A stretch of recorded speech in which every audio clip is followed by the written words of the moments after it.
역대하 2장. 솔로몬은 여호와의 성전과 자기 궁전을 짓기로 결심하였다.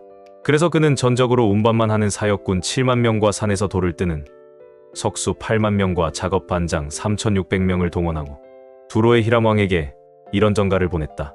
나의 아버지께서 궁전을 지을 때 백향목을 보내주신 것처럼 나에게도 백향목을 보내주십시오. 이제 내가 나의 하나님 여호와를 위하여 성전을 건축하려고 합니다.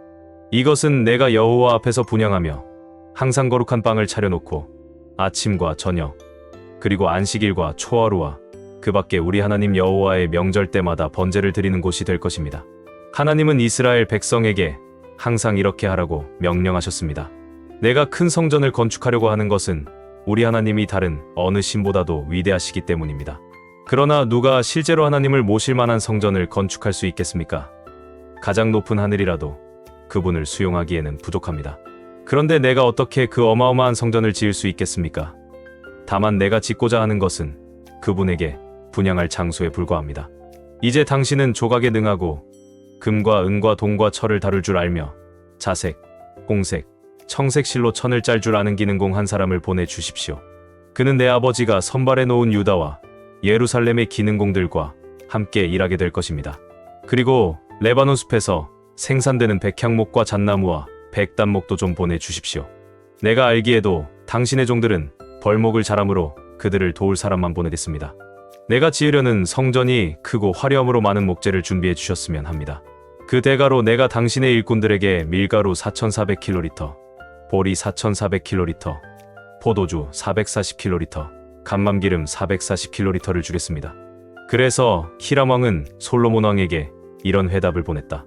여호와께서 자기 백성을 사랑하시기 때문에 당신을 그들의 왕으로 세웠습니다. 하늘과 땅을 만드신 여호와, 다윗 왕에게 성전과 궁전을 지을 지혜롭고 영리한 아들을 주신 이스라엘의 하나님 여호와를 찬양합니다. 내가 당신에게 후람이라는 지혜 있고 솜씨 좋은 기능공 한 사람을 보내겠습니다. 이 사람의 어머니는 단 지파 사람이며 그의 아버지는 두로 사람인데 그는 금, 은, 동, 철을 잘 다룰 줄 알고 또 목공과 석공에도 능하며 배도 짜고 자색, 청색, 홍색 실을 만들어내는 염색에도 전문적인 기술을 가졌을 뿐만 아니라 그 밖에 조각이나 여러 가지 도안에도 능숙한 사람입니다. 그는 당신의 기능공들과 그리고 당신의 부친이 선발한 사람들과 함께 일할 것입니다. 그러므로 당신이 말한 밀과 보리와 감람기름과 포도주를 우리에게 보내주십시오. 그러면 우리가 당신이 필요한 만큼 레바논에서 나무를 잘라 뗏목으로 엮어서 세상으로 욥바까지 보내드리겠습니다. 거기서 예루살렘까지는 당신이 실어 가도록 하십시오. 그래서 솔로몬은 그의 아버지 다윗처럼 이스라엘 땅에 사는 모든 이방 민족의 인구를 조사했는데 그들은 모두 15만 3,600명이었다. 솔로몬은 그들 중에서 7만 명에게는 운반하는 일을 시키고 8만 명에게는 산에서 돌을 뜨는 일을 시켰으며 3,600명에게는 작업을 감독하게 하였다. 요한일서 2장. 나의 믿음의 자녀들이여, 여러분이 죄를 짓지 않게 하려고 나는 이 편지를 씁니다. 그러나 만일 누가 죄를 짓더라도 아버지 앞에서 우리를 변호해 주시는 의로우신 예수 그리스도가 계십니다. 그분은 우리 죄를 위해 화해의 제물이 되셨습니다. 우리 죄만 아니라 온 세상의 죄를 위해 그렇게 되신 것입니다. 우리가 하나님의 계명을 지키면 이것으로 우리는 그분을 안다는 확신을 갖게 됩니다. 하나님을 안다고 하면서 그분의 계명을 지키지 않는 사람은 거짓말쟁이며 진리가 그 속에 있지 않습니다. 그러나 누구든지 하나님의 말씀을 지키면 하나님의 사랑이 그에게서 완전해집니다. 이것으로 우리는 그분 안에 있다는 것을 알게 됩니다. 하나님 안에서 산다고 하는 사람은 예수님이 사신 것과 똑같이 살아야 합니다. 사랑하는 여러분, 내가 여러분에게 새 계명을 쓰는 것이 아니라 여러분이 처음부터 가졌던 옛 계명을 쓰고 있습니다. 이 옛 계명은 여러분이 이미 들은 말씀입니다. 그러나 내가 다시 여러분에게 새 계명을 씁니다. 어두움이 지나가고 참 빛이 벌써 비치고 있으므로 그 계명은 그리스도와 여러분에게 참된 것입니다. 빛 가운데 산다고 하면서 형제를 미워하면 아직도 어두움 속에 사는 사람입니다. 형제를 사랑하는 사람은 빛 가운데 살기 때문에 자기에게 거리낄 만한 것이 없습니다. 그러나 형제를 미워하는 사람은 아직도 어두움 속에 있고 어두움 속에서 살고 있는 것입니다. 어두움이 그의 눈을 멀게 했기 때문에 그는 자기가 어디로 가고 있는지 알지 못합니다. 자녀들이여, 내가 이 편지를 쓰는 것은 여러분의 죄가 예수님의 이름으로 용서를 받기 때문입니다. 부모들이여, 내가 이 편지를 쓰는 것은 여러분이 세상이 창조되기 전부터 계신 분을 알기 때문입니다. 청년들이여, 내가 이 편지를 쓰는 것은 여러분이 악한 자를 이겼기 때문입니다. 자녀들이여, 내가 이 편지를 쓰는 것은 여러분이 하나님 아버지를 알고 있기 때문입니다. 부모들이여, 내가 이 편지를 쓰는 것은 여러분이 맨 처음부터 계신 분을 알기 때문입니다. 청년들이여, 내가 이 편지를 쓰는 것은 여러분이 언제나 하나님의 말씀에 굳게 서서 마귀를 이겼기 때문입니다. 여러분은 세상이나 세상에 속한 것들을 사랑하지 마십시오. 누구든지 세상을 사랑하면 그 사람에게는 하나님 아버지에 대한 사랑이 없습니다. 세상에 있는 모든 것, 곧 육신의 정욕과 눈의 욕심과 삶에 대한 자랑은 모두 아버지에게서 나온 것이 아니라 세상에서 나온 것입니다. 이 세상도 그것에 대한 욕망도 다 지나가지만 하나님의 뜻을 행하는 사람은 영원히 삽니다. 자녀들이여, 지금은 마지막 때입니다. 여러분도 그리스도의 원수가 온다는 말을 들었지만 이미 많은 원수들이 나타났습니다. 그래서 우리는 마지막 때가 된 것을 압니다. 그들은 우리에게 속하지 않았으므로 우리 가운데서 나갔습니다. 만일 그들이 우리에게 속하였다면 우리와 함께 있었을 것입니다. 그러나 그들이 우리에게서 떨어져 나감으로 우리에게 속하지 않은 것이 드러났습니다. 여러분은 거룩하신 분에게서 성령을 받아 이 모든 것을 알고 있습니다. 내가 여러분에게 이 글을 쓰는 것은 여러분이 진리를 몰라서가 아니라 오히려 여러분이 진리를 알고 거짓은 진리에서 나오는 것이 아님을 알고 있기 때문입니다. 거짓말하는 사람이 누굽니까? 예수님이 그리스도라는 것을 부정하는 사람이 아닙니까? 하나님 아버지와 아들을 모른다고 하는 사람이 바로 그리스도의 원수입니다. 아들을 모른다고 하는 사람은 아버지를 모시지 못하고 아들을 인정하는 사람은 아버지를 모시고 있는 것입니다. 여러분은 처음부터 들은 것을 잊지 않도록 하십시오. 그러면 여러분도 아들과 하나님 아버지 안에서 살게 될 것입니다. 이것이 바로 그리스도께서 직접 우리에게 약속해 주신 영원한 생명입니다. 여러분을 속이려는 사람들에 대하여 내가 이것을 썼습니다. 여러분에게는 그리스도께서 부어주신 성령이 있기 때문에 아무에게 서도 가르침을 받을 필요가 없습니다. 성령께서 여러분에게 모든 것을 가르쳐 주십니다. 그분의 가르치심은 참되고 거짓이 없습니다.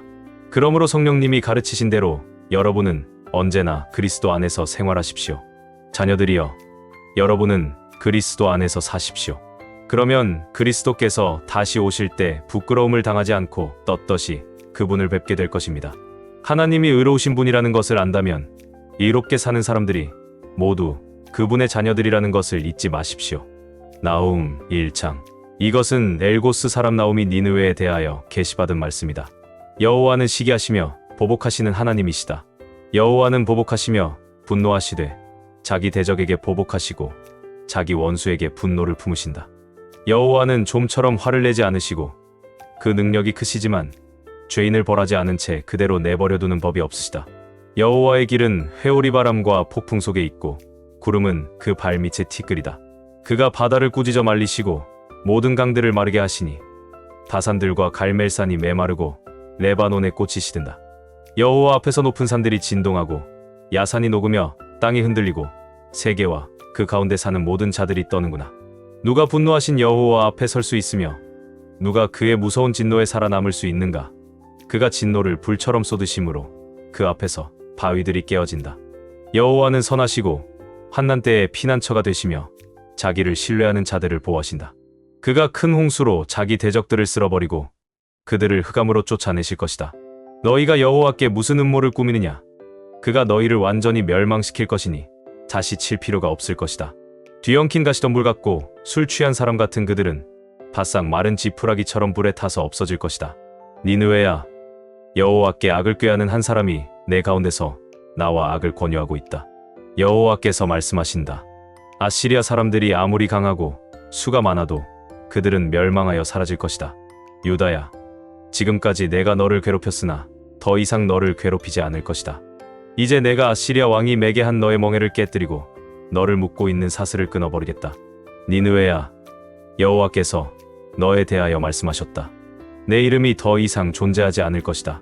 내가 너의 신전에 있는 우상들을 깨뜨려버리고 너의 무덤을 준비하겠다. 이것은 내가 아주 더러워졌기 때문이다. 15보라. 좋은 소식을 가지고 평화를 전하는 자의 발이 산 위에 있다. 유다야, 내 명절을 지키고 내가 서약한 것을 이행하라. 악인들이 전멸되었으므로 그들이 다시는 내 땅을 침략하지 못할 것이다. 누가복음 17장. 예수님이 제자들에게 이렇게 말씀하셨다. 세상에는 죄 짓게 하는 일이 언제나 있기 마련이지만 죄 짓게 하는 그 사람에게는 불행이 닥칠 것이다. 이런 어린아이 하나라도 죄 짓게 하면 차라리 목에 큰 맷돌짝을 달고 깊은 바다에 빠져 죽는 것이 더 낫다. 너희는 스스로 조심하라. 내 형제가 죄를 짓거든 꾸짖고 회개하거든 용서해 주어라.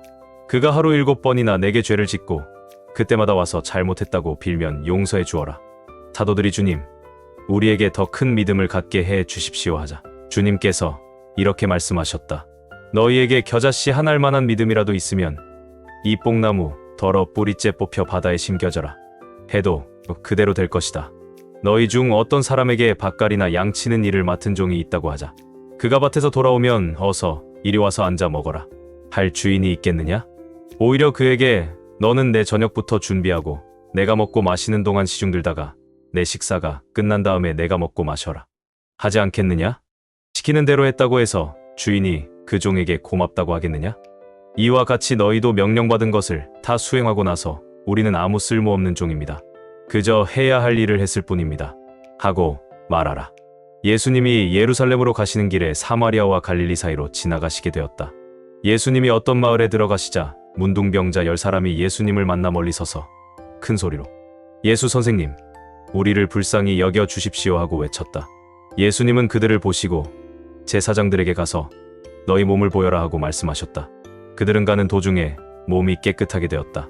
그들 중 하나가 자기 병이 나은 것을 보고 큰 소리로 하나님을 찬양하며 돌아와 예수님의 발 앞에 엎드려 감사를 드렸는데 그는 사마리아 사람이었다. 이때 예수님은 10사람이 다 깨끗하게 되지 않았느냐? 그런데 9은 어디 있느냐? 이 이방인 외에는 하나님을 찬양하러 돌아온 사람이 없단 말이냐 하시고 그에게 일어나 가거라. 내 믿음이 너를 낫게 하였다 하고 말씀하셨다. 하나님의 나라가 언제 오겠느냐는 바리새파 사람들의 질문을 받고 예수님은 이렇게 대답하셨다. 하나님의 나라는 볼 수 있게 오는 것이 아니며 또 여기 있다, 저기 있다 하고 말할 수도 없다. 왜냐하면 하나님의 나라는 너희 안에 있기 때문이다. 그러고서 예수님은 제자들에게 말씀하셨다. 너희가 단 하루만이라도 나와 함께 있고 싶어도 그렇게 못할 때가 올 것이다. 또 사람들이 너희에게 그리스도가 여기 있다, 저기 있다 하여도 너희는 그들을 따라 나서거나 쫓아다니지 말아라.